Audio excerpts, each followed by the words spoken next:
Hey everyone, so if you follow my written content on oracleselixir.com, you know that I do a weekly article, and I've done this for a year and a half or so now, all through 2020 and so far this year, where every week I put out my standouts. It used to be Academy standouts. Now that they've merged the Academy and amateur ecosystems into the whole Proving Ground circuit, I do Academy amateur standouts. And every week I put out an article where I say, here were my three kind of standout players, and give some numbers and some justification for why I selected those from last week, and then also a list of other players who I thought performed pretty well and were worth kind of calling out in a positive way. So I've always just done this as written content on the website, but I figured why not take an opportunity to put that on YouTube for people who prefer to consume the content that way and just expose it to a bit of a different audience. So this week I just put this out for week 13. So this was, what were the dates on that? April 12th through 18th. So that's a Monday to a Sunday because of the way the competitive week runs. And the players I chose for that. So I picked, first of all, Joji from Evil Geniuses Academy. So he played a couple of series. As I said here, he had a huge series against TSM Academy. And they played 4 games. They lost the first game. But Jojo was really, really dominant all 4 games on an individual level. Generated these huge CS leads, big carry performances, and CS advantages and damage output. You can see that in the tournament so far, he's had this enormous, more than 1,200, almost 1,300 goal plus experience difference at 10 minutes. So he's really smashing the lane phase. He's getting quite a bit of damage out. It's also worth highlighting, I think, that he's very much not a KDA player. His KDA actually was lower than this.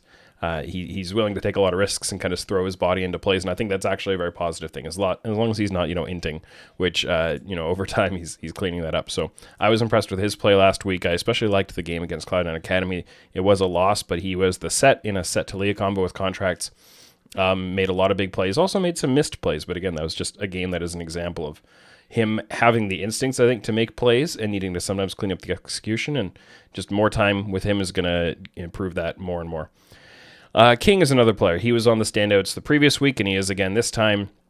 As I say here, he's battling, I think, with Luger and Prismal as kind of the top 3 bot laners of the Academy ecosystem right now. And right now he's pulling away. I think Luger had not quite as strong of a week as King did. King had some huge games. He had an 18-kill game on Tristana. I think I have that number right. Only played a couple of games because C9 Academy have been running through the winners bracket. They haven't had to play as many series, but looked really, really strong in those games. A player that, has been ready for the LCS for quite a while now and just needs to find the right kind of contractual opportunity and team fit for that to work out. And then finally, Hauntzer, who, is a player who, in the write-up I mentioned, he's had a lot of ups and downs this year. And he has sometimes struggled, I think, to take some of the prep and some of the opposition quite as seriously as he should have. But he's realizing, like, hey, if I buckle down, I can really carry this team and shine a little brighter. And he did that last week. TSM Academy were making a lower bracket run, had to play a ton of games. But Hauntzer, on the whole, was very good. A couple of really strong Wukong performances, a Gnar pentakill, a real standout for sure last week to me. I think Yersan was another one who paired well with him in some of those, but I think Hauntzer was a little more flexible, did a wider variety of things for the team. Yersan mostly just had a lot of great rel engages, and to put him above Hauntzer and it was close, I think I would have needed to see just a little more flexibility, a little more nuance to what Yersan was bringing to the table. And some other players that I put in kind of the honorable mentions list, I think Anda, he and Viper are both always very good, and Noah are continuing to roll on through the tournament. Contracts, I didn't put him in the top 3 this week, but he's been great. Luger, I mentioned, not quite as strong a week as he's had in some other times, but is still playing very well and is a very strong player. I think he let his foot off the gas a little bit last week for me. Made some plays that seemed like, a little bit of ego plays, things like that he needs to clean up now that they're in, it doesn't get any easier from here in the rest of the tournament, so he needs to kind of clean that up. And yeah, again, kind of like I said about Hauntzer, take his opposition a little bit more seriously.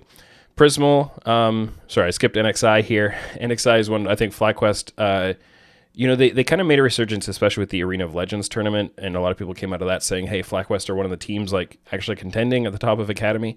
And I don't know if they quite justified that in this tournament, but they did show some good things, and I thought NXI had some good games where you can see that he's developing. He's learning and he's growing. He's a very young player in terms of competitive experience.